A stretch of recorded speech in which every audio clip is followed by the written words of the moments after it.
حاڵتان باش بینەرانی عزیزی پێشەنگ TV. خۆشحاڵم هاتمەوەلاتان بۆ پێشکەشکردنی بەخشی ڕاستەوخۆی بەرنامەکانی پێشەنگ TV. من بنارم بەرنامەکانی ئەمڕۆ هەڤەی ئەیلولی 2022تان پێشکەش دەکەم. عزیزان بەرنامەکانی ئەمڕۆمان لە 4 تەوەری جیاواز پێکاتوە. سەرەتا سەبارەت بە یاسای نوێی کاری کرێکاران تاوتوێی دەکەین لەگەڵ سەرنووسەری بڵاوکراوی دەنگی کرێکار وەستا مەهدی ڕەسوڵدا. پاشان سەبارەت بەو هێرشانەی لە ماوەی ڕابردوو تا کراوەتە سەر ژنان هەم لە کوردستان هەم لە ئێران تەوەرێکی تری بەرنامەکانی ئەمڕۆمان دەبێت. سەبارەت بەو بابەتەی کە لە هەفتەی ڕابردوودا ئێمە دوو بابەتی جیاوازمان هەبوو کە دەنگدانەوەیەکی زۆری بوو، بەشدارێکی زۆری بوو و پێویستی بە وەڵام و ڕوونکردنەوەی زیاتر بوو. بۆیە دوان لە بەشداربووانی بەرنامەکانی ڕابردوو هەم تاهیر حەسەن هەم سەردار عەبدوڵڵا حەمە ڕوونکردنەوەی زیاتر دەدەن و وەڵام بە زۆرێک لەو سەرنج و تێبینیانە دەدەن کە لەلایەن ئێوە هاتووە. بڕگە و بابەتی تریشمان دەبێت. ئێوەش دەتوانن وەک هەموو جارێک با سەرنج و پرسیار و تێبینیەکانتان بەشداری بکەن لە گەڵمانە بن و بەدێڕێک سەرنجەکانتان بنووسن، من لە میوانانی بەرنامەکانی دەکەم. لەگەڵمان بن بۆ بەرنامەکانی ئەمڕۆمان.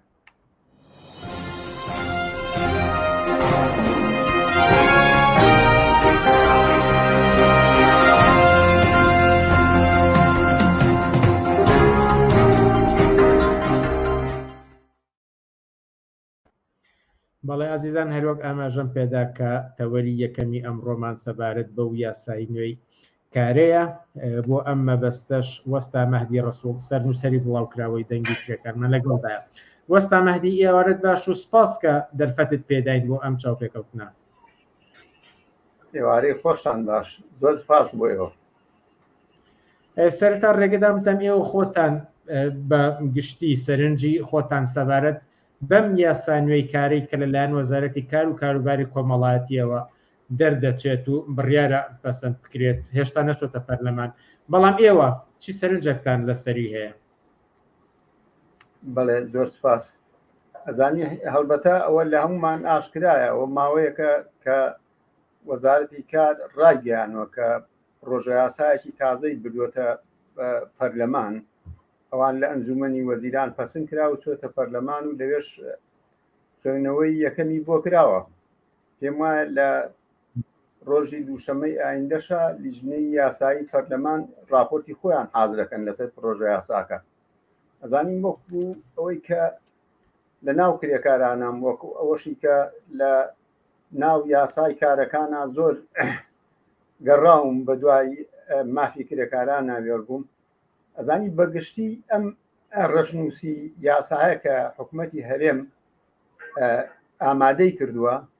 لەسەر بنەمای کۆمەڵێک شتی، یعنی زۆر دژە کرێکاریە لەیەوە سەرچاوی گرتووە. بۆیە بە پێویست ئەم مادە و بڕگانەی ئەم یاسایە حتمەن ئامانجەکەی ئەوەیە کە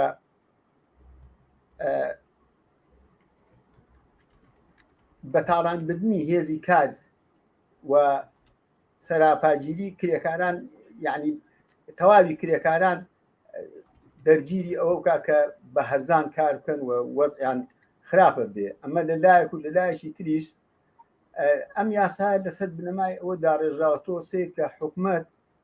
لە ماوەی چەند ساڵە کە دەسەڵاتیان هەیە یاسایان دانەناوە. ئەم یاسای ئەم جارە لەسەر ئەساسی ئەوە دانراوە کە حکوومەت نێوەنگیریە کە ئەیکرد لە بینی کرێکار و خاوەنکارە دەوری، یعنی تۆ بڵێ بەڕانسی ڕاگرت لە بینی هەردوو لایە، ئەم جارە لەسەر بنەمای ئەوە دایناوە کە گوایە تر ئەم ئەرکار لە کۆڵ خۆی بکاتەوە. لەبەر ئەوەی چی؟ لەبەر ئەگەر تۆ حکوومەت ئەم ئەرکە بخاتە سەرشانی ئەبێ کۆمەڵێ ماف بۆ کرێکاران زامن بکە. بۆیە لەبەر ئەوەی ئەم ئاسەر لە ژیان و لە بژێوی بۆ کرێکاران کە شایستە بە کرێکار بێت زامنی نەکا، ڕاستەوخۆ لەم پرۆژە یاسایە لایەنگیری خاوەنکار و کومپانیاکانەکە، یعنی بەو جۆرەی کە هێزی کاری هەرزان و کرێکاری بێدەنگ خاتە بەردەسی خاوەنکارەکان. ئاها بەو شێوەیە دایان ڕشتووە. بەچی پێوەرێک، یعنی ئەمە لە بەرژەوەندی کرێکاران دانیە و لە بەرژەوەندی خاوەن کۆمپانیا و سەرمایه‌دارانە؟ ئەزانی چی من هەر زۆر جوانە هەر لێرە دەست پێ بکەم طبعا ئەمە وردەکاری زۆرێ من ئەگەر بڕۆین مادە بە مادە سەیری بکەین تۆ بڕۆ لە مادەی سێ ئەم ڕژنووسی یاسە تازایە لە ئەوەڵەوە ئەڵێ ئەم یاسایە ئیتر بۆ کرێکارانی کوردستانە و هەموو کرێکارانە گرێتەوە سەیری کرد لە بڕگەیەکی تری هەر ئەم مادەیە ئەڵێ هەرچی کرێکاران و فەرمانبەرانی کەرتی گشتی هێنان گرێتەوە ئێمە هەر بۆ خۆی خەتەرێکی گەورەیە لەسەر ئایندەی کرێکاران ئەمانەی لە کەرتی گشتی ئیشەکەن تۆ سەیری کە لە ماوەی ئەم 30 ساڵەیە زۆرێک لە سیستەمیان داناوە بۆ کرێکار تەواو کرێکارانی کەرتی گشتی بە تەواوەتی سەیری کە موچیان لێ بڕن لە معاشەکانیان دوا ئەخەن کۆمەڵی ئیمتیازات هێتیان نادەن سەرباری ئەوەش ئەم یاسایە کرێکارانی پۆلێن کردو پۆلێنی کردو بەسەر کرێکاری کەرتی گشتیا و کرێکاری ناوخۆیی و کرێکاری دەرەکی و یعنی جۆرێک لە دابڕ و دۆبڕکردنی چینی کرێکارە بۆیە ئەم یاسایە بەڕاستی ئەگەر بەم شێوەیە بڕاتە پێشەوە پەسند کرێ بە کەڵک نایە دوای ئەوە هەر لەم ڕەشنووسەیە تۆ سەیری کە کاری مناڵان خۆی ئەبێ مەمنوع بێ کەسی شەرعێتەدا بە کاری مناڵان ئەبێ قەدەغە بێ ئەو ئەڵێ ینی هەوڵە دەین کە کاری مناڵان خەدەغە بکەین بە معنای ئەوە لە لای چکۆ ڕێگە هەیە کە کار بە مناڵان بکرێت بۆیە بەڕاستی ئەم یاسایە ناکرێتتر یاسایەک بێ کە لە بەرژەوەندی کرێکارانە بێ لە لایەکی ترەوە تۆ سەیری کە ئەم یاسایە باسی دیاریکردنی کرێیەکە کرێ یعنی سەعاتکاری زۆر باسی ئەوە کات 42 سەعاتکار لە هەفتەیەکا و بە 320,000 دینار موچە ئەخر ئەمە کەی بە قازانجی کرێکارە ناتوانێت بە قازانجی کرێکار بێ دوای ئەوە سەبارەت بە مۆڵەتی ساڵانە نەبوونی زەمانەتی تەندروستی یعنی بەتەواوی دژی کرێکارە بەتەواوی ناتوانێت ئەگەر ئەم یاسا بێتە یاسا کرێکاران بەدەستیەوە مفتەلا بن بۆیە ئەم ڕەشنووسە بەڕاستی جێگای ئەوە نییە ئەسڵەن هەر خوێندنەوەشی بۆ بکرێت تۆ سرنج لە کوێ دەی لە هەر شوێنێکەوە سەیرەکەی بە کەڵک نایە بەڵێ هیچ جیاوازیەکی تایە لەگەڵ یاساکارە کۆنەکەیەکە دیارە ئەویش چەندە هەیەکە هەموار نەکراوەوە میێ نەکراوەوە بەڵام چی پێشڕەویەکی جیاوازیەک لە خۆگرێت ئەزانی بڵێ جیاوازی هەیە یاسای ئەزانی یاسای پێشوو سەیریکە یاسایەک بوو کە بۆ حکومەت ئەو کاتی ئەو یاسایە کە حکومەت هەبوو حکومەت بۆ خۆی تەنفیزی هەموو شتەکانێک کرد بازاری ئازاد نەبوو حکومەت خۆی بەڕێوەبەری هەموو کارەکان خۆی بوو سەرمایه‌داری دەوڵەت بوو و بەڵام ئەم یاسایی ئێستا ڕێک بۆ بازاری ئازاد نووسراوە ئەزانی چی ئەتوانم بڵێم ئەم یاسایە سەیریکە هەر لە ڕوانگەی ئەم یاسایە ئەوەیە هەر ئەوانی کە بۆ کۆمپانیاکان ئیشەکەن ئەو کرێکارانی بۆ کۆمپانیاکانی کەرتی تایبەت ئیشەکەن بۆ ئەوانە نووسراوەتەوە هەمووی کاری موقت هەمووی گرێبەستی موقت یعنی ئەو گرێبەستانەی کە پیانەکەن هەمووی تاگلایانە لەلایەن خاوەنکارەکانەوە ئاماداکرێت کرێکار هیچ دەخاڵەتی نییە لە نووسینەوەی لە ئامادەکردنی ئەم گرێبەستەیە ئەزانی چۆنە تۆ بێنە بەرچاو ئەم یاسای ڕەشنووسی یاسایکارە ڕێک وەک ئەوە وایە تۆ ئێستا کرێکارێک و خاوەنکارێ بڕۆن ڕێ بکەون لەسەرەوەی چۆن ئیشکەن یعنی ناکرێت ئێستا ڕەشنووسی یاسایەک دەرەچێت بۆ کرێکاران نازانی تر کەی کۆتایی پێدێ کەی ئەیگۆڕن کرێکاران ئەبێت دەخاڵەتکەن لە ئێستا هەوڵ نەدەن دەخاڵەتکەن بۆی مافەکانیان لەم یاسایە بچەست پێ چونکی دوا ڕۆژ تۆ بەم یاسایە بێتە سەنەدێ بەدەستی کرێکارەوە بەدەستی خاوەنکارەوە بەدەستی هەتا محکەمەکانیشەوە ئەگەر تۆ لێرە مافی کرێکاران زامن نەبێ کرێکاران دەخاڵەتیان نەبێ لە ئامادەکردنی ئەم ڕەشنووسەیە بەشداری نەکەن لە دۆڕۆژە حتمما ئەو یاسایە بە خازاندی خاوەنکار و کۆمپانیاکان دەشکێتەوە ئەزانی خۆی خراپێکی تر ئەم ڕەشنووسە ئەوەیە کە دەخاڵەتیان بە کرێکاران نەکردووە یعنی تۆ سەیری کە کۆمەڵێ یەکێتی سندیکاکانی کوردستان کە سەر بە حیزبەکانە ILOە هەندێ خۆیانە لەن هەنگێ خەبیری یاساییە و لەوانەشە کەسانێکیش بەشداریان کردبێت و سرنج و تێبینیان هەبێ بەڵام ئەمان هەمووی قرتاوە هەمووی لابراوە هیچی لەناو ئەم ڕەشنووسی پرۆژە یاساییان نەماوە بۆیە بەڕاستی یعنی هیچ ئومێد نییە ئەم یاسایە ئەگەر ببێ بە یاسا هیچ مافێ بۆ کرێکاران زەمانت ناکات بە تەواوی لە قازانجی خاوەنکار و کۆمپانیاکانەوە زۆر بەشمەینەتی دێنێ بۆ کرێکاران و ناشزانی کرێکاران خۆ حتمما یاساکە باش بێ یان خراپ ئەبێ ئەم خەباتە هەر بکەن تۆ یعنی لە باشترین حاڵەتە یاسا هەبێ یان لەبێ کرێکاران خەباتی خۆیان نەکەن بۆ باشکردنی هەلومەرجی کار و ژیانیان بەڵام لە هیچ شوێنێکی دنیاە یاسای کار بەبێ یاسای کار ناتوانانی هیچ مافێکی یاسایی بۆ کرێکاران بەدەست بێنی ئەگەر وجودی نەبێت لە ناو یاساکە حتمما کرێکاتی ئازرە دەکا ئەی لێرەدا کە ئەم پرۆژە یاسایە هیچ بەرژەوەندێکی کرێکارانی لە بەرچاو نەگرتووە ئەو مافانە زۆر بەخراپی ئاماژەی پێدراوە تەنانەت کاری منداڵانی قەدەغە نەکردووە و هەتاوەکو دوایی پەیامی ئێوە بۆ کرێکاران چییە؟ پێویستەکە چی بکەن لە بەرامبەر ئەوەی کە یاسایەکی لەم چەشنە نەچەسبێت؟ زانی چی پێش هەموو شتێک کرێکاران ئەبێ بۆ بەرگرتن لە دەرچوونی ئەم یاسایە بێنە مەیدان ئەبێ هەوڵ دەین پەرلەمان ئەم یاسایە بەڕاستی یعنی قبول نەکە بیگەڕێنێتەوە بۆ وەزارەتی کار و لەوانە ئیتر بۆ خۆیان ئەزانی ئەبێ کرێکار هەوڵدا بەڕاستی بەدیلی خۆی هەبێت لە بەرامبەر ئەم ڕەشنووسی یاسایەیە حتمما خەڵکانێک ئێستا هەن کەس لێ بێدەنگ نییە و بەڵام بەڕاستی یعنی پەرلەمان ئەگەر ئەمە پەسەند بکە زۆر خەتەرە زۆر بۆ کرێکار زۆر خراپە ئەبێ کرێکاران هەوڵدن بە خەبات و بە تێکۆشانی خۆیان هەوڵدن یاسایەکی پێشڕەو بە قازانجی خۆیان ئەگەر نە ئەم یاسایە بچێتە بواری جێبەجێکردنەوە بەڕاستی ترسناکە بەڕاستی وەزعی کرێکار ئەزانی خۆی چۆنە بەڕاستی یعنی ئەم یاسایکارە ئەگەر ببێ بە یاسا ڕێک شەرعێت پێدانی هەلومەرجێکە کە ئێستا سەپێنراوە بەسەر کرێکارە ئێستا کرێکاران لە دۆخێکی زۆر خراپان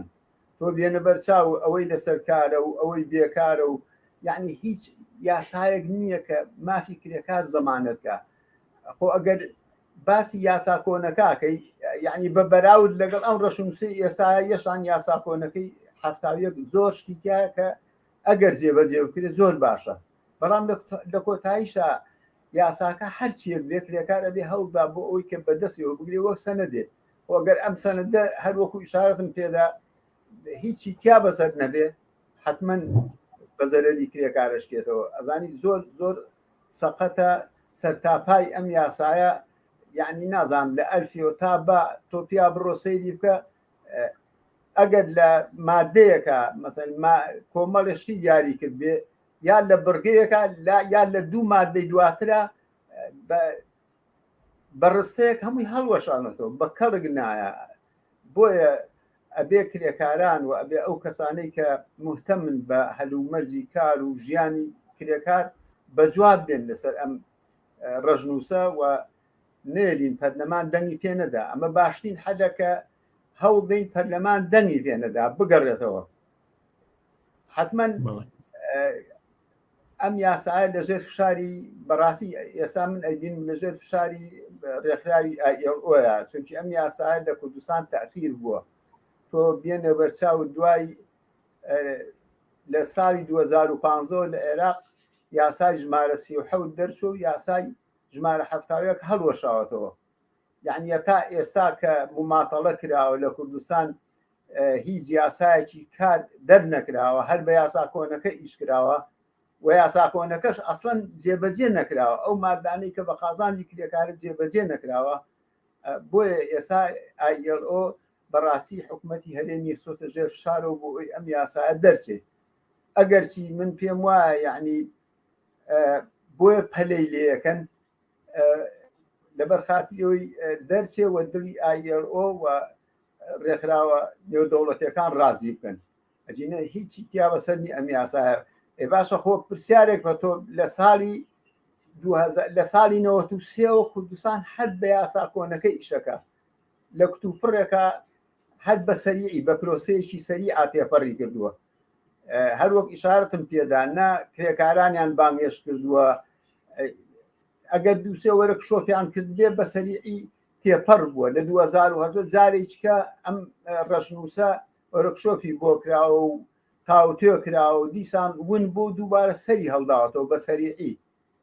بۆیە ئەزانی چۆنە پێویستەکە من بەڕاستی پێویستەکە ئەم یاسای پێش دەرچوونی هەموو ناوەندەکانی کاری لێ ئاگادار کرێتەوە. ئەگەر کرێکارانێ درکیش ناکەن بۆ یاساکە زەروری خۆ ئەبێ سیمیناریان بۆ بکرێ ئەخە کۆتۆ ئەمە پەیوەندی بە چارەنووسی بەشی هەرە زۆری خەڵکی کرێکار و زەحمەکێشەوە هەیە. یعنی خەڵک ئەبێ لەمە تێبگا ئەم یاسایکارە بۆ هەموو ئەو ئینسانانەیە کە بەکرێ کارەکەن. جا مامۆستایە، مامۆستای زانکۆیە، مامۆستای سەرەتاییە، مۆزەفی دەوائیرەکانە، فەرمانبەری حکومیە لە کەرتی تایبەت ئیشەکە هەمووی ئەگرێتەوە، هەمووی بەم یاسایە مامەلا ئەکرێت. بۆیە بەڕاستی بەم شێوەیە تێپەڕ بێ خەتەرە. من دوایین شت ئەوەیە کە ئەبێ هەموو خەڵکی کرێکار هەموو ئەوانەی بەکرێ کارەکەن و ماگانە وەرەگرنیان بەکاری بەکرێ ئەەکەن لەسەر ئەم ڕەشنووسی یاسایە بێنە جواب. ئەگەر نەی نەجواب ئەڕوا تێپەڕە بێ و هەر خەڵکی کرێکار و زەحمەتکێش زەرەری تیاکە.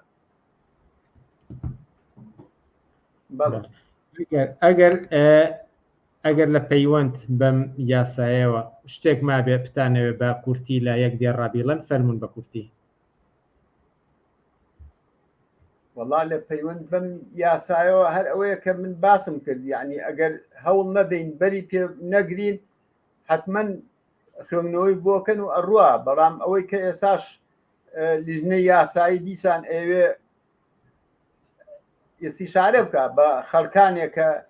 لە بواری یاسا شارەزانیان هەڵسوڕاون، دیسان ئەمە مەجال هەیە بۆی دووبارە هەوڵ دەین نێلین ئەم یاسایە دەنگی پێ بدرێ و بگەڕێتەوە. و ئەگەر دەنگیشی پێ بدەن بش بێ بە یاسا دیسان ئەمە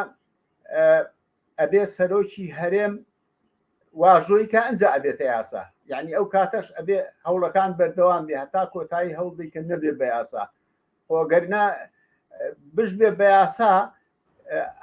ئەو نائەموارێ کە لە یاساکە هەیە ڕەنەداتەوە. بەڕاستی یعنی کارەسات دروستەکە کرێکار هەموو ڕۆژێ ئەبێت لەسەر جادە بێ، هەموو ڕۆژێ بۆ ئەوەی کە مەسەن بۆ نمونە بێکارە بێ خۆ بیمێ بێکاریتیانە هیچ زمانێتێکی تیانە ئەبێ بێتە سەر جادەی داوای بیمەی بێکاری بکات، داوای کەمکردنەوەی سعاتی کار بکە. ئەمانە هەمووی ئەمێنێتەوە، باقی ئەمێنێتەوە، خۆ ئەمێنێتەوە. خۆ یاساکە هەرچیە بێ کرێکار ئەم دەرگیری هەر هەیە لەگەڵ خاوەنکارە. بەڵام دواشت ئەبێ هەرچەندێک لە مەیدان بێ، هەرچەندێک ڕێکخراو بێ بتوانێت ئەوەی کە خۆی ئەوێ بەسەر خاوەنکار و لە ناو یاساکەش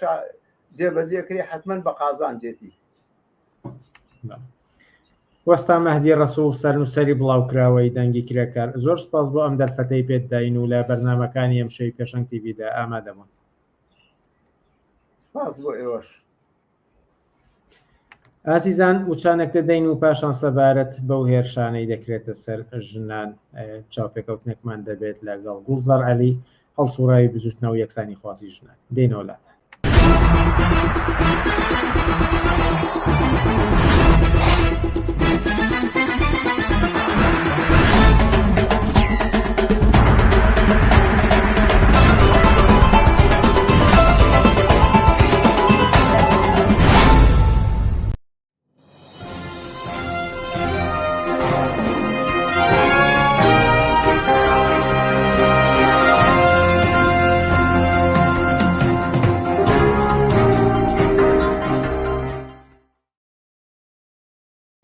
بەردەوامی لەسەر پێشکەشکردنی بەرنامەکانمان بینەرانی ئازیز، هەروەکو لە سەرەتادا ئاماژەمان پێداکە یەکێکی تر لە تەوەرەکانی ئەمڕۆمان سەبارەت بەو هێرشانەیە کە لە ماوەی ڕابردوودا کراوەتە سەر ژنان هەم لە ئێران هەم لە کوردستان. و بۆ ئەم بابەتەش گوڵزار عەلی هەڵسوڕاوی بزوتنەوە و یەکسانی خوازی ژنانمان لەگەڵە. گوڵزار عەلی، ئێوارەت باش و سپاس بۆ ئەم دەرفەتەی پێت داین. زۆر سپاس بۆ ئێوە، زۆر سپاس بۆ ڕادیۆکەتان، بۆ بیستەران و بینەرانی ڕادیۆکەتان. سپاس بۆم دەرفەتە. پرسیارم زۆرە سەبارەت بەوانەی کە ئەخڵقێت لە ماوەی ڕابردوودا لە کوردستان بۆ لە وتاری مەلاکاندا هێرشکراوتە سەر ژنان، بەڵام دواترین هەواڵ لە ئێرانەوە دێت. ماسا کچێکی لاو کە ئامادە نەبوو بە پێی ڕێنماییەکانی جمهوری ئیسلامی بپۆشێت، جلبەر بپۆشێت، ئەشکەنجە دەدرێت و دواتریش گیان لە دەست دەدات. ئێوە چۆن ئەم ڕووداوە دەبینن و ئەمە چیمان پێ دەڵێت؟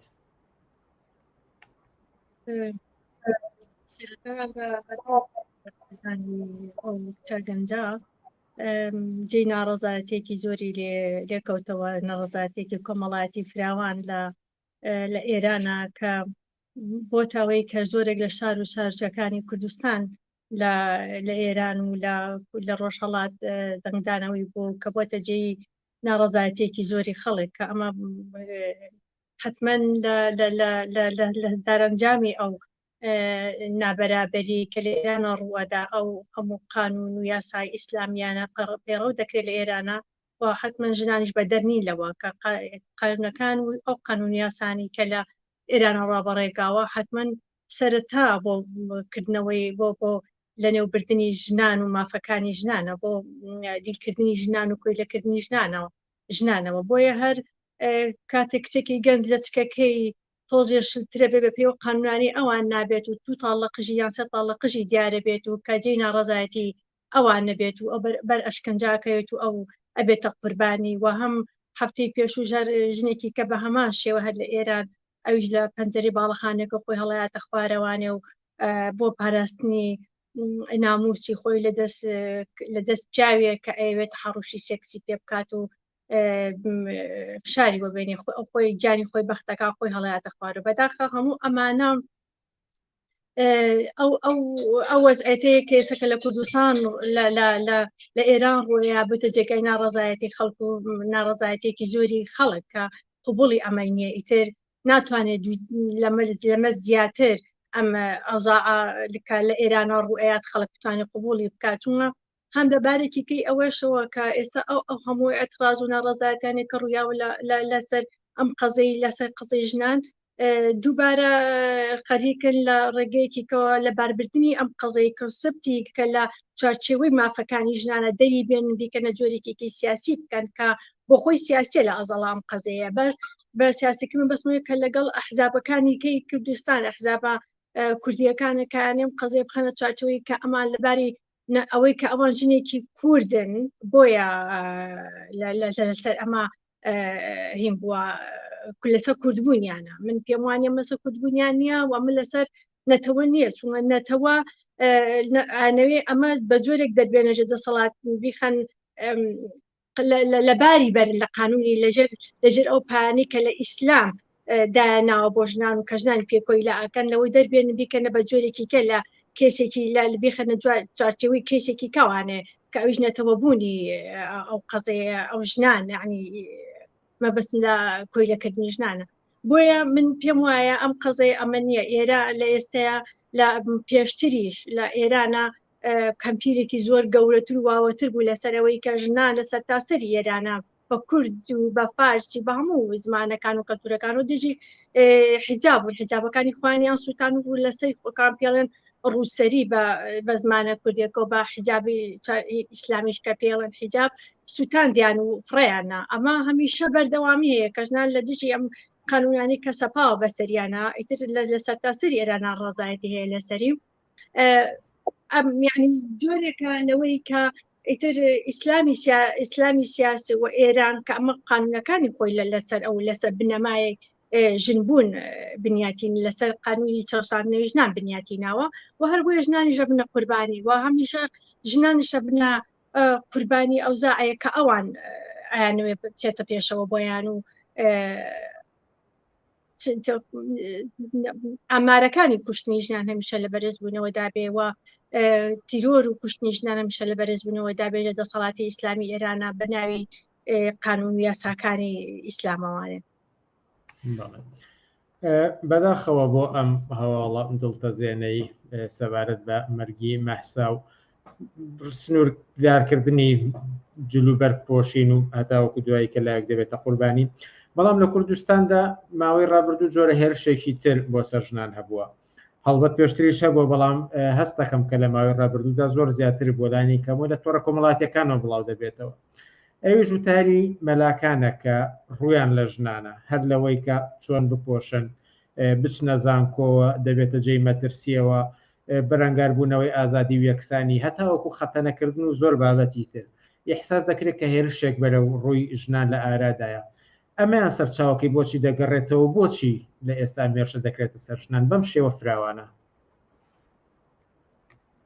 بڵێ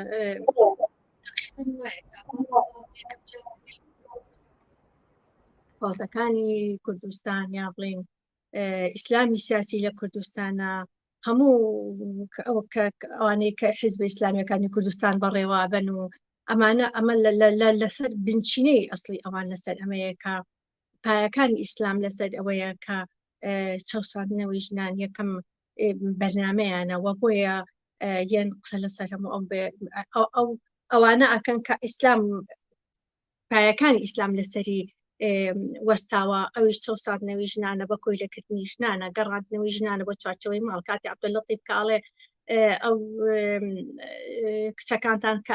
ئەچنە دەرەوە بەسا مەیەڵم چرە دەرەوانێ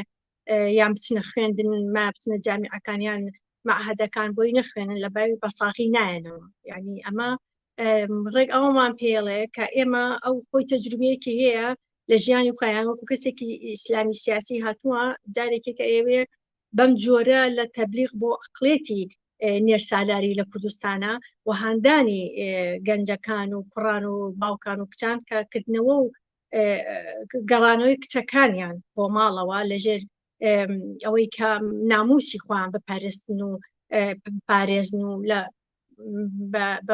بۆ کچەکان و شنەکان و هەم قانونێکی کە ئەویش کە هەر مەلایەکی وازم بیری بزەڵ درێناوەکەین بیر نییە کامیانە وازم مامۆستای جامیعە ئەویش ئەڵێت کچەکە عەبدولواحید بەڵێ هینە ئەڵێ ژنەکانتان بە لە ماڵەوە بن و ئیش نەکەن. یعنی ئەو خۆی ئێشی خۆی هێزی کار بەکارێ هێزی ژن بەکارێنی لەو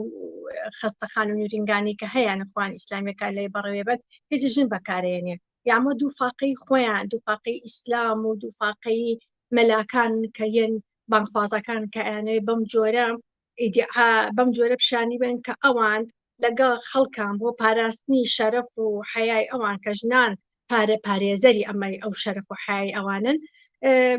جارێکە بەما ژنان بکەنە ماڵەوە، ژنان بکەنەوە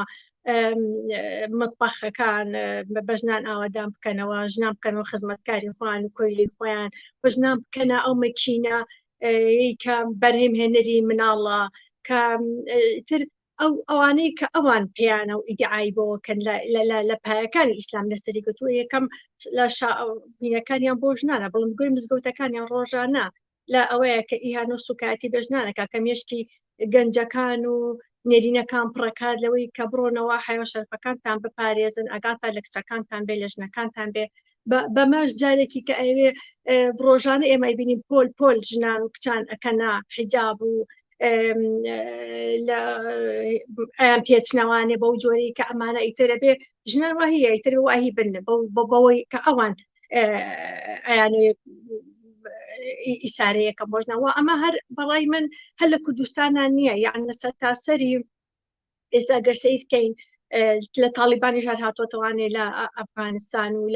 لە ئەوانی کە ئەوان حکویتیاکەن هاتوونەتەوانێ جارێکە ژنانەکەنەوە ماڵەوە مەکتەبەکان داخەنەوانێ ژنەکان بێکارەکەن. یعنی ئەگەر بمانەوەی لەمانەکە ئەنی ئەمە شتێکی سەرتاسەریە کە ئیسلامیەکانیان کە ئەوان ئەیانەوێ حکمی خلافەتی ئیسلامی بگەڕێنەوانێ بۆ ئەم وڵاتانە ئەیانەوێت خۆیان چۆن ئەو یاسانی کە ئەوانە یاسای ئیسلام هەر ئەمەیە کە یەکەم دەسەڵاتیان بۆ سەر ئازادیەکانی ژنانەوە دەست پێەکەن و ژنانەکەنەوە کونجی ماڵەوانێ دروستبوونی دەسەڵاتەکەی خلافەتی ئیسلامی هەر لەسەرم بنەمایی کردنە ماڵەوەی ژنان و بێمافی بە ژنان و چەساندنەوەی ژنانە قەراری گرتووە و ئەیانێ هەرواش بڕوات. ینی ئەوەی کە ئێستا لە زۆرێک لە وڵاتەکانێکی ئەوروپاش کە مەسەلەن ئیسلامی سیاسیان بە قوت کردووە خۆیان هاتوون لەم لاوە مزگەوتیان بۆکەنەوە پارە وشتێکی زۆر سەبەلاحیان قوزە بەردەستیان بەس لەم قانونی کە دەرەکاتەوە کە مەسەن لە دانیمارک لە ماوەی ئەم 2-3 ساڵە قانونی قەدەغەکردنی حیجابوونی قابی کرد بەس وەکو میدیایەک بەکاری هێنا پێش پەیڕەویشی ناکات یاخود ئێستا هاتووەڵی لە مەکتەبەکان نابێ مناڵ لە چک بکەن یعنی بە جۆرێک لەمە ئەمانە ئیساری جیاوازی دینەکان بکەن و عقلی ڕاستستی و دیژە دینی و ئەمانە بێنەوانێ بکەنە ناو خەڵکەوانە بەزەوەی خەڵک لێستا لێرە لە ئەوروپا ئەمەی زۆر پێڕەبزە بە پێی وایە ئەمان خۆیان ئەم بەخێوکەری ئەوان بن ئەوانیان پێگەیاندووە ئەمانە و خەڵک سەرقاڵی جۆرێکی کە لە ژیان و مەعیشەتەکە لە دوای ئەو جەنگەی کە ڕوویا لە ئەوروپایە ئێستا هەیە خەڵک گرانیەکی خەڵک دووچاری گرانیەک و نەبوونیەک بۆ توانێت ئەوەی کە بۆی منی ئێستا ئیسلامی سیاسی ئەگاتێکی ئەوانە بەبەستم لە ئەوروپایە خەڵکی ئەوروپا لێرە کە ئێمە لەم کۆمەلگای ئێمە لێراژین بەس لە کوردستان بەعکسەوە یعنی ئەوە تا خەڵکی کوردستان یعنی ئەگەر دەسەڵاتی ئیسلامی لە کوردستان دەسەڵات بگرنە دەست بۆ لە ئێران باشتر ناکەن هەرەوەی کە لە ئێرانی کە بگرە لە ئێران و تاڵیبان خراپترەکەن لە کوردستانە بەس ئەوەیە کە خەڵک دانیشتووی لە بڵندگوێ مزگەوتەکان ئەگرێکە ئەوە بڵندگوێ مزگەوتەکان لەوان بسەندرایەتەوە ئێستا ڕۆژانە ئەم ئیدعایە ئەم جۆرە لە قسەکردن و ئیهانە سوکایەتی بە ژنان نەکرێت چیتر ڕێگەیان پێ نەدرێت یعنی ئەو قسانی کە تۆ وتت مەلاکان ئەیکەن ڕۆژانە قسەی زۆر جۆرە و جۆرەکەن یعنی هەتا لەوانەیە کە یعنی هەنی قساکەنە ئەسڵەن تۆ ناتوانانی ئەنی بڵیت هەر ئەوە کاڵێ پڕۆی بێنێژی ژنان یان پڕۆی سووری مانگانی ژنان یعنی ئەوان بەو جۆر ئەقلەتەی دینی خوانوا تەفسیرەکەن کە ئەمە نەپیسە ئیتر علمانیەت ئەیانە تەشبیهەکەن ئەم علمانیەت بەقەر ئەم پەڕۆیە پیسە کە ئەم پەڕۆی ئیتر لەلای ئەوان زۆر نەحلەتیە کە لەبەری لە ژنەوەی ئەمە پاشەڕۆی وەکو پاشەڕۆیەکی پیسی ناسەیرەکرێت کە ژنان خۆشی بەشێکە لەو پیسی بە عەقڵەتی ئیسلام کاریکەن یعنی زۆرێک لە قسەی تر جۆرا جۆر کە ئیکەن یعنی جۆرێکە لەوەی کە ئیتر ئینسان گەشتۆتە ئەوەی کە لە کوردستان زۆر شتەکرێ زۆر شتەوترێ هەیە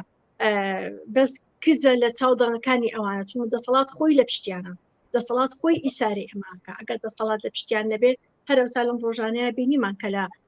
ئەمەکێشە ببوورە ئەگەر پێتان ببڕم ئێوە ئەڵێن دەسەڵات خۆی لە پشتێتی هەر لە ماوەی ئاخیرە قوبەت تاڵەبانی لە بەرامبەر کوشتاری زۆری ژناندا هاتوۆتە دەنگ دەڵێ ئەگەر خۆشم بە تەنیا بم ڕێگە نادەم ژن کوژان بە ئازادی سوورڕێنەوە ئێم بەشێکە لە دەسەڵات ئەمەیان چۆن تەفسیرەکەن بەڵێ من ئەو قسەی قوبات تاڵەبانی هینێکی وە بیرێنامەوانێ باوکیشی جەلال تاڵەبانی کاتی خوینەوە هەشتنەوە حوت کە ئێمە سەنتەری پارێزگاری ژنانمان دامەزران لە کوردستان هات لە بەرامبەر ئێمەیە وتی ماڵەکەی منیش سەنتەری پارێزگاریە ژنانەتوان بێنە ماڵەکەی من بیاشارمەوانێ پارێزگاریان لێ بکەم ئەینەن تاریخ دووبارە بێتەوە ئێستا قوبات تاڵەبانی هاتووە ماڵێتەوانی جارە من بۆڵم کە ئێمە تەجروبەمان هەیە لەگەڵ ئەموتانەی ئەم سەرکردەی حیزبەکانەکەیکەن وتێکی باوەبری قەدارە بەڕای من ئەوە توانێت زۆر شتیواوە تر بکگە بیانستای بکەن لە ماوەی حکومی چەند ساڵی حکومڕانی کوردیە کە ئەمە خۆیان نایانەوێ بچنە پشتێوانێ و بیکەن و بەس بە قسەی باوبریق ئەیانەوێ هەموو ئەو ئەتراز و ناڕەزایەتیانی کە هەیە کە خەڵک کە ژنان کە خەڵکی ئازادی خوازە هاتووە لە کوردستان لە دیژی ئەوەسێتەوە لە دیژی مەلاکانەوەسێت ئارانێ ئەمە بەتاڵکەنەوە ئەم دەڵەن هێڵنەوانێ ڕێگە بەم ئازاین چۆن ینی ئەتراز و ناڕەزایەتیەکان بەکەم وەربگرنێتەوانێ و هاتوو لەم ڕۆنگەی ئەڵێ ئێمە خۆم ئەگە بە تاکیژن بە دوای بە کوژەوابم و لە ماوەی چەند ساڵێت چەنەها ڕێکخراوەکانی ژنان و چالاکەوانی ژنان و ئەنواع ئەتراز و خۆپیشاندان و توزانم گۆڕینی قانونەکان و ئەمانە لە ئیحەخراوەتە بەردەستیان کە بتوانن هیچ نەبێ کوشتنی ژنان کەم بکەنەوە ئەگە ناشتوان ڕای برن خۆ بە پێی وایە بە چارەسەری ئەوەی کە ئەو بێوێ دوای بکوژێ بکەوێ بگرێت و سزنەکەی بە سزنی بە ئەم دیاریدەیە نامێنێ ئەم دیاریدەی کوشتنی ژنان نامێنێ یاخود بەوەی کە بێت بە تاقی تەنیا خۆی ممکن ناتوانێت بە تەنیا ئەمە بکەوە ماتریالی ئەمانە چێکە ئەوەی بە تەنیا ئەمە بکە ماتریالی ئەو چییە ئەجەندای ئەو چییە بۆ نایخاتە ڕوو بە ئێمەش بڵێ با ئێمەش بینی لەگەڵی هاوکاری بکەین بۆ ئەوەی بتمان ئێمە چەند ساڵە کار لەسەر ئەماکەین ئێمە لەنەوە توانێت ئێمە هاتووین لە دروستبوون دەسەڵاتی کوردێوانێ کە سەرتا بە خوێن ڕشتی ژنان دەستی پێکرد ئێمە هاتوین لەگەڵ یابووین هەمیشە وتومانە ئەمە ئەبێت ڕابگیرێت ئەمە ئەبێت بەد بە کی ئەڵێ ڕای بگرە ئێمە خۆمان ژناین خۆ داوامان لەوان نەکردو ئەوان بێت ڕایگرین و ئەڕاشی ناگرن چون ئەوان مەسلحەتیان لەوەیە ئەگەر ینی ئەوە تا ئێستا زۆنەکان وای لێ هاتووە کوان مەلایە زیاتر شعبێتی زیاترە ئەو بردوێتی لە زۆنەکەی زەردەکەیە زۆنە زەردەکە بردوێتی لەوێ قسەی بۆ بکە و خەڵک زیاتر لەوێ جۆڕایەڵی قسەکانی ئەوان بن یعنی جۆرێکە لەوەی کە نەدەسەڵات خۆی ئێوێ ئەمە بکە وەنە ڕێگا بە خەڵکی شەیە ئەمە بکات ڕێگری دروستەکە بۆ ئەوە کوچەڵی ئەکاتەوە خۆ پیشاندان و ئەترازەکانی خەڵک بۆی بەڕێی من ئەوان خۆیان تۆقیون لەوەی کە ژنان ئایانەوێ ژنانن خۆیان ئایانێ ئەم کارە بکەن خوانەوەی ڕێگری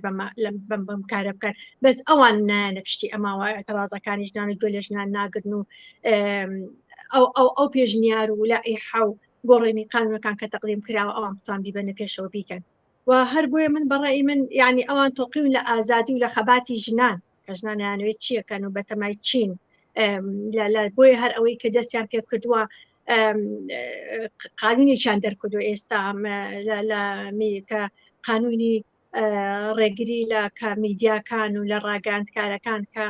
چیتر هەواڵی کوشتنی ژنان بڵاو نەکەنەوە لە سۆشیال میدیا و لە ڕاگەاندنەکانی خۆیانە بۆی نەبێتە قەزێ و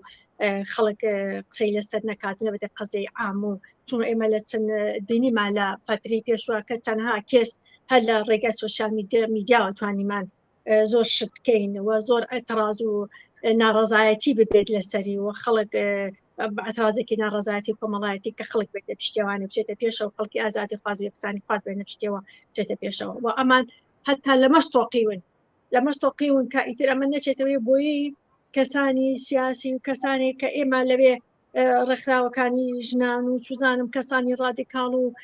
سۆشیالیست و ئەمانە هەمیان لەوێن و جوانم قسانێ و ناڵم بەسەریانەوە بڕات تێپەڕێ هاتوون ئانە ڕێگری لەمەش بکەن بە پیان وایە ئەمە ئەگەر ئەمە بکەن چارەسەری بنبڕی کوشتنی ژنانەکەن یا ئەمە شاردنەوەی کێسەکانی شاردنەوەی بە ئەهمیەتگرتنی کێسەکانی ژنانە بە ئەهمیەتگرتنی کوشتنی ژنان ئەوانانەوێ ئەمە لەبەر چاوی کۆمەلگا لابەرن لەبەر چای خەڵک لە سۆشیال میدیا لابەرن بۆی چیتر ئەتراز و دەمونە ڕۆزایەتەکانی خەڵک کۆنەبێت نەگلەوەی کە بیانە چارەسەری کوشتنی ژنان بکەن دەمیست لەسەر ئەو بڕیارە قسە بکەین بەڵام لەبەروی کە کات کەم ماوە بەدەستەوە پێم خۆشە پرسیاری بینەرێک ئاراستەی ئێوە بکەم ئەویش لە پەیوەند بەم کەیسەی مەحسا و بە گشتیش ئەگەر گشتی تری بکەمەوە ئەم پرسیارە پێویستە چی بکرێت لە بەرامبەر ئەم هێرشانەی کە ئێستا بەرەو ڕووی ژنان بۆتەوە هەم لە ئێران هەم لە کوردستاندا بەتایبەتی لە دەرەوەی وڵات هەڵسوراوانی بزوتنەوە یەکسانی خوازی ژنان و پیاوەن دەتوانن چی بکەن ئەوەی کە بە ئێمە گەڕاوەتەوانێ و منیش یەکێک کارێک بکەین کە کارەکانیش هەمووی لەو چوارچەوەیە دەنگتەوەی ڕاستی بێکە ئەوەی کە سۆشیال میدیا و بە ئەوەی کە ئێمە ئەمانەوەی بیکەین و خەڵکیش ئەوێ بیکات هەمووی ئەوانەیە کە یعنی حملەیەکی زۆری بڵێن کەمپینێکی زۆری ئیمزا کۆکردنەوە ئێستا هەر حالیان بەڕێگاوەیە کە خەڵک کە ژنانی کە ژنانی بن باڕێوانێ کە بۆ پشتگیری لەو بۆ لە دژی کوشتنی ئەوە لە دژی جمهوری ئیسلامی ئێرە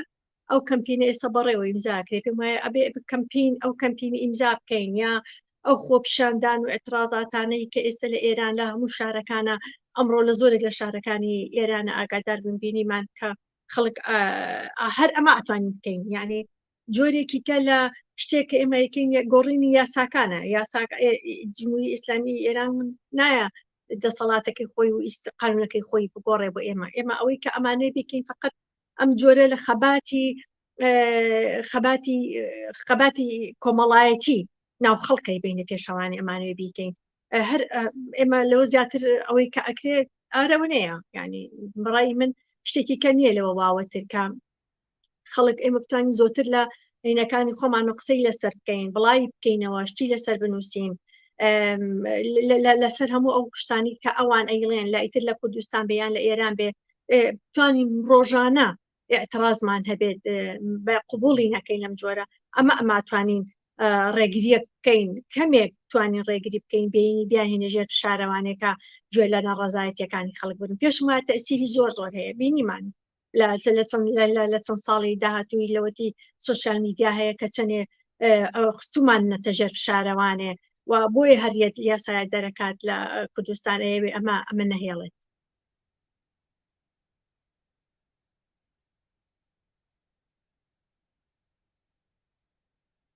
لەمە دەنگی تۆی نییە من ببورن دەنگی ئێمە نادەهات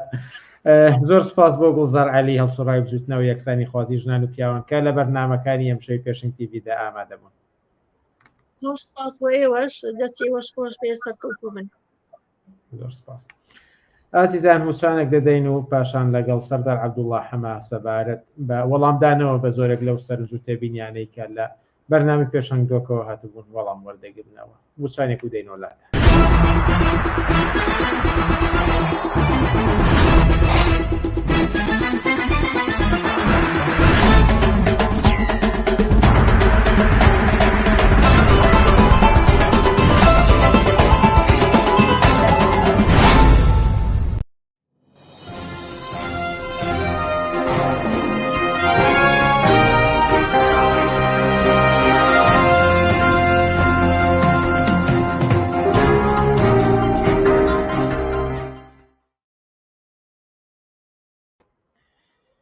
بەردەوام لەسەر پێشکەشکردنی بەرنامەکانمان بینەرانی یازیز هەفتەی ڕابردوو بەرنامەی پێشنگ دۆک پێشکەشکرا کە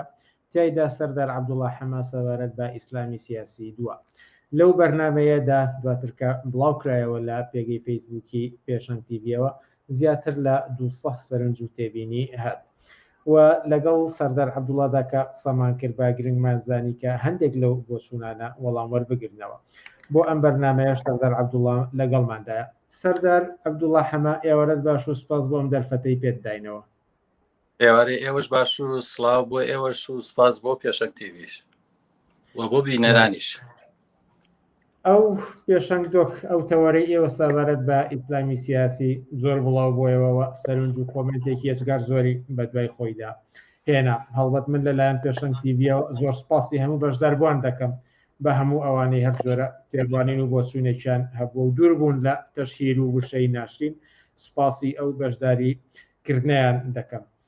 بەڵام هەندێ تەوەر هەندێ بابەت زۆر دووبارە دەبوونەوە لە سەرنجەکاندا دەمێت لەسەر هەندێک لەوانە قسە بکەین سەرەتا کە ئێوە باستان لە ئیسلامی سیاسی دەکرد ئاماژە بۆ دەکرا کە دەسەڵاتداران سەرچاوەی زۆرێک لەو نەهامەتیانن کە ئێوە لە بابەتەکەدا باستان کردیارە ئەمە بەست لە دەسەڵاتی کوردستانە و ئەم دەسەڵاتی کوردستانەش بە عەلمانی بە سێکۆلار ناو دەبرا قسەی ئێوە چییە؟ ئایا دەسەڵاتدارانی کوردستان عەلمانین یاخود نزیکایەتیان زیاتر لەگەڵ ئیسلامدا هەیە؟ بەڵێ سەرتاوە بڵێم ئەو باسە زۆر کراوە کە ئێمە نەکە لەلایەن ئەم ئیسلامی سیاسیانی کە بەشدار بوون لەو کۆمنت و شتاناکە کردویانە زۆر کەسی تر ئەم بۆ چونێ هەیە کە گوایە حکوومەتی هەرێمی کوردستان حکوومەتێکی ئەلمانیە بە بڕای من ئەبێ لە پێشا بزانین حکوومەتی ئەلمانی چییە ئەنجا ئەبێ بزانین کە ئایا حکوومەتی هەرێمی کوردستان ئەلمانیە یانە خۆی هەموو حکوومەتێک قانون و یاسا و دەستوری خۆی هەیە لە حکوومەتی ئەلمانیا دەوڵەت و دین لە یەک جیان یعنی دین لە دەوڵەت جیایە لە پەروەردە و فێرکردن جیایە بەڵام لە کوردستانە جیانە بینی مەسەرەن هەموو قانونی دادگاکان و قانونی ئەحواڵی شەخسی و خوێندنگاکان هەموو دین ینی سەرەکیترین هینە بە پێی دین ئەوانە تەعاملی پێکرێت مامەڵی پێکرێت یعنی محکەمەکان هەمووی بە لەسەر ڕوانگەی دینەوە بە سوێن خواردنی قورئانە و ئەوەیە دوای ئەوە دەوڵەت و دین جیانیە لە کوردستان. ئەگەر ئێمە مەسەن سری دەوڵەتی ئەلمانیکەین بڵێن ئایا کوردستان ئەتوانین وەک سوید بێت، وەک سویدە لە هەموو بارەیەکەوە لەباری ڕێفاهیەوە لەباری قانونەکانیەوە هاوڵاتی یەکسانە لە هەموو بوارەکانە لە بەرامبەر قانوندا. ئەگەر کوردستان وەک سویدەوە ئەتوانین بڵێن ئەلمانیا. بە بڕای من هەرێمی کوردستان حکوومەتی هەرێمی کوردستان حکوومەتێکی ئەلمانی نییە، نە ئەلمانیا نە ئیسلامیە، حکوومەتێکی میلیشیاییە، یعنی ئیسفادە لە هەردوو بارەکە ئەکات بۆ بەرژەوەندی بڵین مافیایی خۆی، دەسەڵاتی بەسەر خۆی، هەژمۆنی خۆی لە هەردوو لا ئیسفادەکە. بەڵام ئەو زیاتر دەوڵەتێکی لە ئیسلامیەوە نزیکترە تاوەکو لە دەوڵەتی ئەلمانیا. مەسەڵەن یارمەتی مزگەوتەکان، یارمەتی مەعاش بۆ مەلاکان هەیە، بۆ پیاوانی ئاینی هەیە، یان ناتوانین پێ بڵێ دەوڵەتێکی ئەلمانی. لە هەموو وڵاتە عەرەبیەکاندا، هەموو وڵاتە عەرەبیەکان و لە هەموو وڵاتەکانی شەرقی ئەوسەتا کە ئەوانەی کە ئیسلامی زۆرتایە یەک دەوڵەت نییە ئەلمانی بێت. تەنها تونس بوو لەو ماوەی لە ساڵی پاردا کە دەستورەکەی ئەعلانی کرد کە وەزە ئەم ساڵ بوو کە دەنگی یا بەوەی کە ببێتە دەوڵەتێکی ئەلمانی، دین لە دەوڵەت جیا بکرێتەوە. بۆیە کوردستان ناتوانین بە حکوومەتی هەرێمی کوردستان ناتوانین بە دەوڵەتێکی ئەلمانی بناسیێنین. دەوڵەتی ئەلمانی پایە و بنەمای و یاسا و دەستوری خۆی هەیە، بە هیچ شێوەیەک حکوومەتێکی ئەلمانی نییە، بەڵکو حکوومەتێکی میلیشیاییە و حکوومەتیش نییە، یعنی دەسەڵاتێکە، دەسەڵاتێکی میلیشیاییە و هۆکاریشە بۆ ئەوەی کە ئەم وەزعی کە ئێستا ئیسلامی سیاسی تیا گەشەی کردووە و بەڵادەست بۆ مەلاکان بە ئارەزی خۆیان لە مزگەوتەکانەوە هێرشەکانە سەر خەڵکو. ئایا ئەگەر بڵین مەسەرەن مەلاکان ئەتوانن ئەوە هێرش بکەن و ئیسلامە سیاسیەکان ڕابەرەکانیان ئەتوان ئەوە سمینار و کۆڕووکینی خۆیان بگەن، ئایا ملحیدەکان ئەتوانن، ئایا کەسانی کۆمۆنیست و چەق و پێشکەوت و خواست ئەوە بۆ شێوەی ئەوان ڕێگە پێدراون وەکو ئەوان بکەن؟ نەخێر. لە دەوڵەتی ئەلمانیا هەموو لایەک یەکسانە. ئێستا مەسەرەن لە ئەوروپا مەلایەک یا قەشەیەک چنێک بۆی هەیە مەسەڵەن مافی هەیە قسە بکات، ملحیدێکیش بۆی هەیە ئەوە قسە بکات. بەڵام لە کوردستانە ئەوە نییە. بۆیە لە کوردستان هیچ پەیوەندیەکی بە دەوڵەتێکی ئەلمانیەوە نییە. یەکێکی تر لەو سەرنجانەی کە زۆر دووبارە ئەبوویەوە ئێوەش وەڵامتان پێدایەوە ئەوە بوو کە تێکەڵەیەک هەبوو لە نێوان ئیسلام و ئیسلامی سیاسی. دیارە پێشەنگتۆک ئەو تەورە تایبەت و بە ئیسلامی سیاسی، بەڵام زۆرێک لە سەرنجەکان ئاماژە بوون بە خودی ناوەڕۆکی ئیسلام و ئێوە ویستان لەو بارەیەوە ڕوونکردنەوە بدەن. ئەگەر لەرەدا بڕێک ڕوونکردنەوەی زیاتر بدەن سەبارەت بە بابەتەکەەوە ئیسلامی سیاسی بە تایبەتی. بەڵێ، هەڵبەت من بابەتەکەی من لەسەر ئیسلامی سیاسی بوو، نەک لەسەر ئیسلام. من ئێمە نامانەوێت وەکو نەکەش ئاوتومە باسم کردووە کە ئێمە نامانەوێت دین لە زەوین و فکری خەڵکا بسڕینەوە، ئەوە ئیشی ئێمە نییە. ئێمە دەمانەوێت دەسەڵاتێک یان سیستەمێک بێتە کایەوە کە هەموو ئینسانەکان تایە حڕ بن، تایە ئازاد بن. کەسێک ئەتوانێت متەدەین بێت با متەدەین بێت، کەسێک ئەتوانێت کە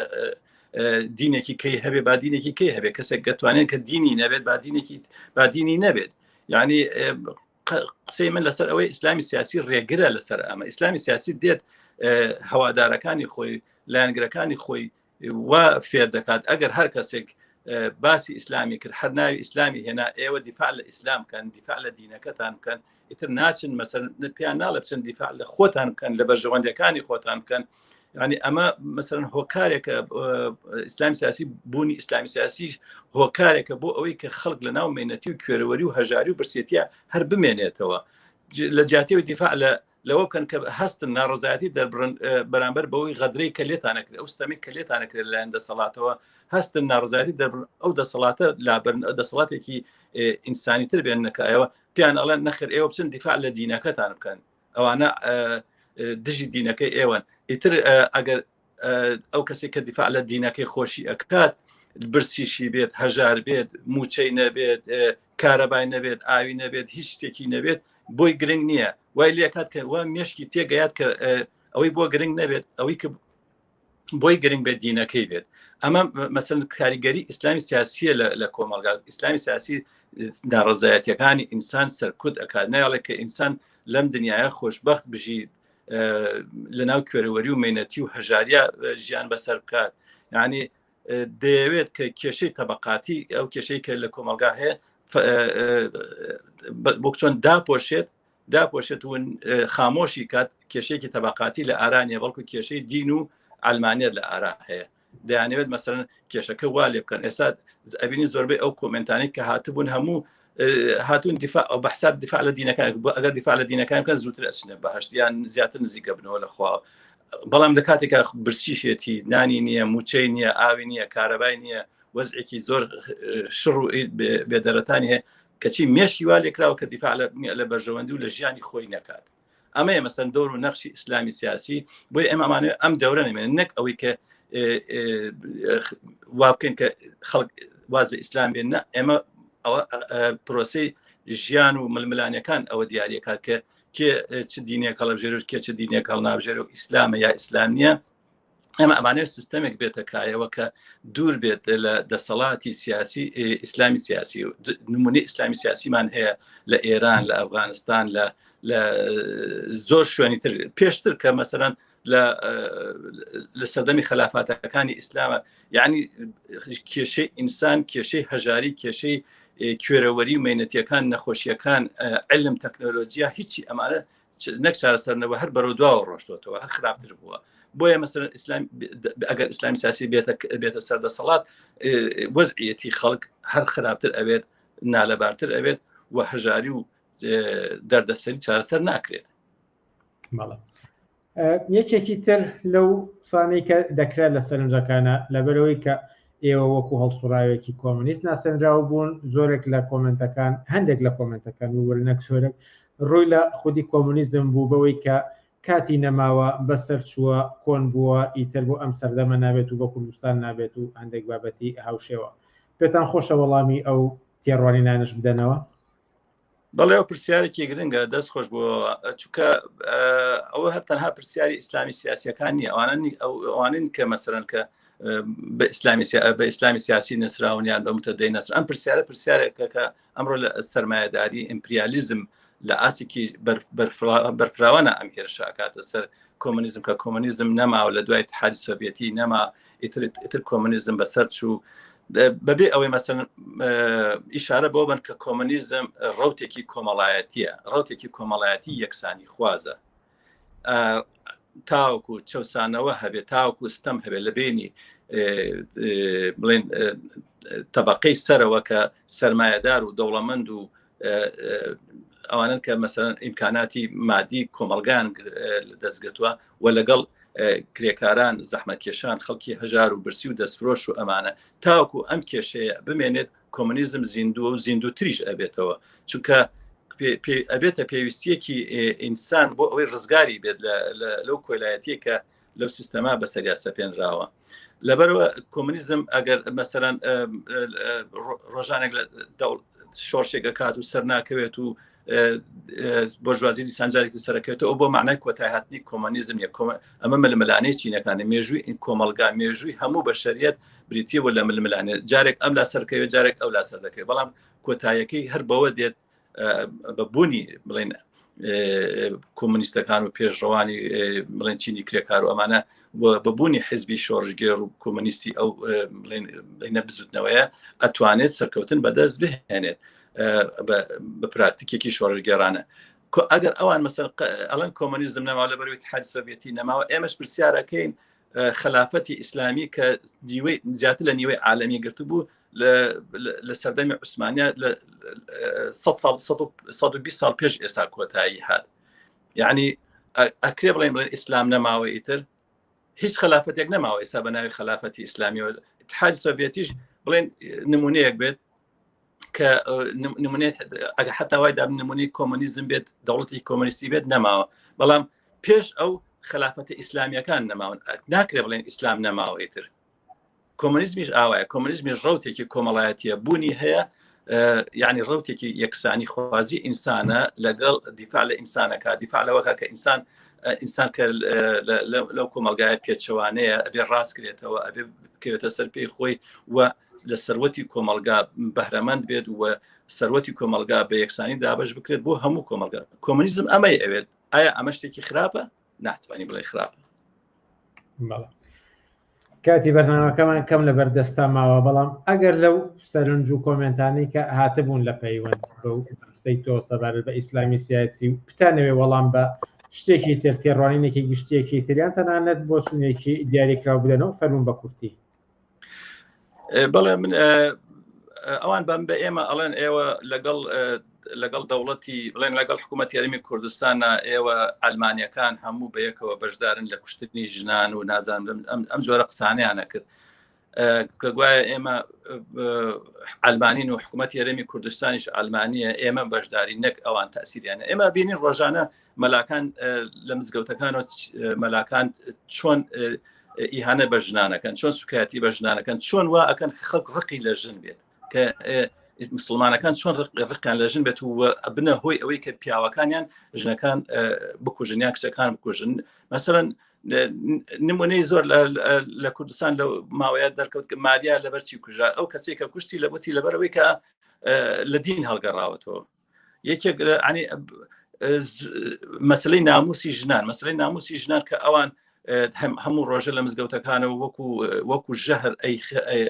ئەیەنەوە بەدەم کۆمەلگاوە و بە کۆمەلگاش والی ئەکەن کە ڕقی لە ژنان بێت ڕقی لە ژنێک بێت کە سفور بێت ڕقی لە ژنێک بێت کە تۆزێک ئازاد بێت کە لەشکی نەبێت کە حجابی نەبێت والی ئەکەن کە ڕقی لە ژن بێت ئەمەیە سەبەبی ژن کوشتن نەک ئەلمانیت دوای ئەوە ئێمە کۆمونیستەکان لە ساڵی 91 تا ئێستا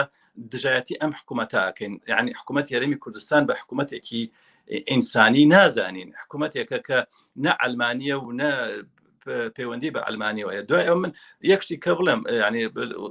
ئەلمانیت بۆ ئێمە هەدەفی نهایی نییە ینی ئامانجی نهایی نییە کە ئێمە بمانەوێت بڵێن ئیتر ڕزگاری ئینسان لە ئەلمانیا تا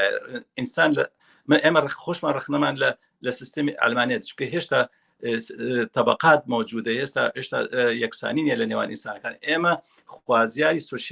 سوسیالیزم بە باشترین بەدیل ئەزانین بۆ کۆمەلگانەك ئەلمانیت و ئێمە پەیوەندیشمان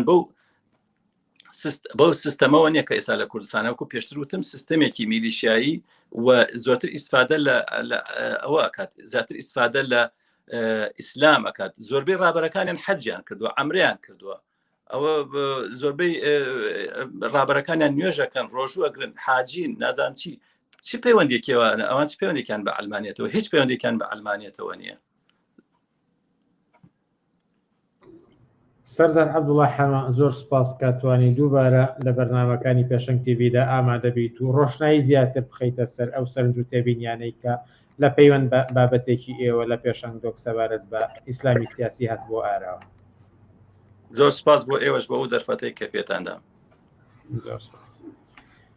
ئازیزان پێش ئەوەی کە کۆتایی بە بەرنامەکانی ئەم هەفتەیە بێنین هەر هەفتەی ڕابردوو چاوپێکەوتنێکمان بوو لەگەڵ تاهیر حەسەن سەبارەت بەو جەدەلە کە لە نێوان باڤڵ جەلال تاڵەبانی و مەلا بەختیاردا بوو لەوەشدا دووبارە بەشداریەکی زۆری ئێوە بووە هەندێک سەرنج هاتە بوو لە نێویاندا سەرنجێکمان هەڵبژات کە هاوڕێ تاهیر حەسەن بە گرنگی زانی وەڵامی پێ بداتەوە ئەویش ئەوە بوو کە زۆر باس لەوە دەکرا کە باس لە گەورەی باڤڵ تاڵەبانی دەکرا بەوەی کە وەڵامی تەلەفۆنی هاوڵاتیانی داوەتەوە ئەمە مەسوولەکانی تر نایکان و ئەمە نمونەیەکە و ئەمە لە چەند کۆمنتێکە هاتووە هەروە تەنانەت وتاریشی لەسەر نووسرا بوو لەم بارەیەوە هاوڕێ تاهیر حەسەن وەڵامی دایەوە و فەرموو گوێبیستی وەڵامەکەی ئەو بن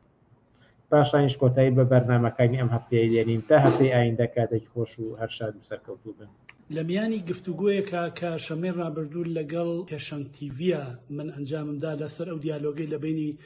بافل جەلال تاڵەبانی و کەسێکا و پاشان جوابدانەوەی مەلا بەختیار و پاشان عەبدولەتیف سەلەفی قسەی کرد خەڵکانێکی زۆر هاتبوونە سەر خەت و کۆمنتی جۆرا و جۆریان نووسیوە بەر لە هەر شتێک زۆر سوپاس و تەقدیری بێپایانم بۆ هەموو ئەو بەڕێزانی کە هەتا ڕەخنەشیان گرتووە و بەشداریان لەوا کرد ئەوەی کە سەرنجی منی ڕاکێشان لەسەر کۆمنتێکە کە پێما بێشتیشی لەسەر نووسراوە ئەوەیە کە بە جۆرێک پاساوە هێننەوە بۆ ئەوەی بافڵ تاڵەبانی و ئەڵێن ئەوە لە سادەیی خۆیەتی خۆ کەس جوابی تەلەفۆن نایەتەوە بەس ئەو جوابی تەلەفۆنایەتەوە ئەمەش نیشانەی گەورەی ئەوە حیزبەکانی کە و ڕئیسی حیزبەکانی کە کاری وا ناکەن یا هەتا بە جۆرێک گەڵێن کە ئەو کەسەی کە مقابلەکەی کردووە یا قسەی کردووە ئەو زۆرتر کێشی ئەوی کێش کردو بۆی کە بەم زمانە قسە بکە بەڕاستی من ئەمە بڕێک ناڕەحەتی کردم بۆیە پێم باش بوو بە شێوەیەکی کورد جوابێکی کورد بمەوە بە ئەو تێگەیشتنە ئەو لێکدانەوەیە من دەزانم کە لە 30 ساڵی ڕابردووە دەسەڵاتی بزوتنەوەی کوردایەتی بە زۆری چەک بەناڕەوا هەوڵیان داوە چکە پاروی دەمی خەڵکیان بە زۆری چەک داگیر کردووە، معاشی خەڵکیان داگیر کردووە، کەسانێک کە لایەنگری خۆیان بوون، معاشیان پێداون، ئیمکاناتیان پێداون و هەتا هاتووە کۆمەلگایان لەگەڵ فقر و بێنانی و بێئاویە ڕاگرتووە، بێکارەبایی ڕاگرتووە، بێئاوی، بێنانی، بێکارەبایی، بێموچەیی. بە هەر حاڵ لە 30 ساڵی ڕابردووە هەوڵیان داوە ئەگەر نەشیان کردبێ بە کەلتور بە جۆرێک ڕەزیلکردنی خەڵکی کوردستان، بەشێکی ئێجگار زۆر لە خەڵکی کوردستانیان ناچار کردووە بەوەی کە لە ڕیزا بوەستێت، بۆی کە 40 ساڵ خزمەتی کۆمەلگەی کردووە، 40 ساڵ لە جوانترین کاتەکانی ژیانی خزمەتی کۆمەلگەی کردووە، بەڵام ێستا وەختێک ڕائەوەستێ بۆ نیوەی تەقاوتیە کە بەشی هیچ شتێک ناکە لەم گرانی و لەم هەلومەرجە و لەم قەیرانی ئێستاە، ئەدرێتە بەر شەق لی ئەدرێ یان لە سەرا ئەمرێ یا بەیانی تا ئێوارە لە سەریا ڕائەوەستێ ئەبورێتەوە تەمەنی 70-60 ساڵە. بە هەر حاڵ بە جۆرێک مامەسایان ڕەزیل کردووە، ئینسانەکانیان وا لێ کردووە کە ئەگەر بێت و مەسئولێک تەلەفۆنێک هەڵبگرێت یان لە دائیرەیەکە ئیشەکەت بە جۆرێک تۆزێ باش بڕوا، ئەبێ 100 جار سوپاسگوزار بی کە فڵان مەسئول جوابی تەلەفۆنی دایەوە، کە فڵان کار لە فڵان دائیرە بڕێوە چوو. لە کاتێکە مافی سەرەتایی ترین مافی هاوڵاتیانێکی خەڵکی کوردستانە کە چی نەماوە لە 60-70 ساڵی ڕابردووە بەسەر خەڵکی کوردستانانەیە. بەڕاستی شایستەیەوەیە کە بڕابووە سێبزانە یەکێک جوابی تەلەفۆنەکەی هاتەوە یا تەلەفۆنەکەی نایەتەوە، بەمە گەورەی ئەو نیشانەدا. بابە ئەوانە چێن تاوەکو خەڵکی کوردستان لە بەردەمیانە خۆی بە پشوک بزانێ، ئەوانە چێن کە وایان کردووە کە خەڵکی کوردستان ئینسانەکان غروریان نەبێ. بەڕاستی ئەگەر دەسەڵاتێک بە حەق دەسەڵاتێک کەمترین نزیکایەتی لەگەڵ ئینسانە هەبێ، ئەمانە دەبێت دادگایی بکرێن، ئەوان دەبێت لە خەڵکی کوردستان بپارڕێنەوە کە عەفویان کەن، بەوەی کە یەکێک بوون لە سەبەبەکانی خوڵقاندنی کارەساتی هەڵەبجە، یەکێک بوون لە کەسەکانی سیوێکی ئاب، تاوانی گەورە لە کوردستانە خوڵقانویانە. لەژێر دەسەڵاتی ئەوانە زیاتر لە 30,000 ژن یان سوتاون یان کوژراون یا خۆیان کوشتووە یا بە دەلیلی ناموسی کوژراون. پەیوەندیکردن لەگەڵ دەوڵەتەکانی ناوچەکە و هێنانی جمهوری ئیسلامی بۆ ناو قوڵایی کوردستان، هێنانی دەوڵەتی تورکیە بۆ ناو قوڵایی کوردستان، کوشتنی زیاتر لە 10,000 کەس لە لاوانی کوردستان لەژێر ناوی جەنگی ناوخۆیان حیزبانە کردویانە. ئەوانن ئەبێ لە بەردەم خەڵکی کوردستانە دابمێنن، کوڕنوش بەرن، داوای لەبوردن لە خەڵکی کوردستان بکەن. چ جایەوەی کەسێک تەلەفۆنی کردووە وەڵا ئەو جواب ئەداتەوە، تازە ئەمەش جوابەکەیەتی کە مەلابەتیان لێ خۆزگە نەیدایەتەوە لەبەرەوەی ئابڕوویان چووە. بۆ ئێمە بەسمەوەیە بەشەر دەبێ غروری خۆی بنیشان بە ئەو کرێکار ئەمانە بوونی ئەمانە بەڵان بەسەر خەڵکی کوردستانەوە، نەمانی ئەمانە یعنی تروسکایی ئەکەوێتە سەر ژیانی خەڵکی کوردستان. بەڵام بێنە بەرچاوت نەمانی کرێکارانی ژین کە پارێز دەبێ بەهۆی چی؟ ئەبێ بەهۆی بۆگەنبوونی جادەکان، دەبێ بەهۆی بڵاوبوونەوەی 1001 نەخۆشی. بێنە بەرچاوت نەمانی کرێکارانی نانەوەخانەکانی کوردستان، ئەبێ بەهۆی چی؟ ئەبێ بەهۆی نەبوونی نان لەسەر سفرەی هیچ ماڵێک. بەڵام بەس پێم بڵێن نەبوونی یەکێتی و بەرزانی و تاڵەبانی و عایلی ئەمانە ئەبێ بەبوونەی چی؟ ئەبێ بەبوونی تروسکاییەکە کەوێتە خەڵکی کوردستان. بۆیە ئەو قسەیە ڕاست نییە. دەبێ خەڵکی کوردستان غروری هەبێ، خۆی بە ساحەبی حەق بزانێ، خۆی بە ساحەبی کوردستان بزانێ، خۆی بە ساحەبی سەرۆت و سامانی کۆمەلگە بزانێ، خۆی بە ساحەبی ئایندەی کۆمەلگەی کوردستان بزانێ. ئەوانە ئەگەر لاپەڕەکانیان بەس بچۆ لە کتێبەکانی خۆیانە، لەوەوە کە لە شاخ بوون تاوەکو ئێستا بەس لە لاپەڕە کتێبەکانی خۆیانە سەیری کە ئەمەیان جەرائیم کردووە، هیچ دادگایەک لە هیچ شوێنێک هیچ مەحامیەک ناتوانێت لە زیندان بیان هێنێتە دەرەوە. بۆیە خەڵکی کوردستان وەختێک بڕیاری داوە دەمانە بێ بڕۆن، دەبێ بڕۆن. ئەمانە جێگەی احترام نین، لەبەرەوەی نە احترامی مناڵەگرن، نە احترامی کۆمەلگە ئەگرن، نە احترامی پاروی دەمی خەڵکەگرن، نە احترامی هەتا هاوڕەکانی خۆیان ئەگرن، نە احترامی هەتا شەهید ئەوەی کە ناوێنەوە شەهید احترامی ئەوانەش ناگرن، احترامی دایک و کەسوکاری ئەوانەش ناگرن. بۆیە وەختی تەلەفۆنەکات جواب ئەداتەوە، ئەوان خەڵکی کوردستان نابێ جوابی تەلەفۆنی ئەوان باتەوە. ئەوان چێن لە کوێوە هاتوون؟ بۆیە ئەوان نامن بە خەڵکی کوردستان، ئەوان دەبێ بڕۆن. دەبێ ئێمە غرورمان هەبێ. ئەو باوکەی کە ئەو کرێکارەی کە ئەو ژنەی کە تەوالێتەکانی خەسەخانەی هیوایە خەسەخانی شار پاکاتەوە، ئەو ئەبێ جوابی تەلەفۆنی ئەوان نەداتەوە، نەک بە پێچەوانەوە. زۆر سوپاسدانەکەم.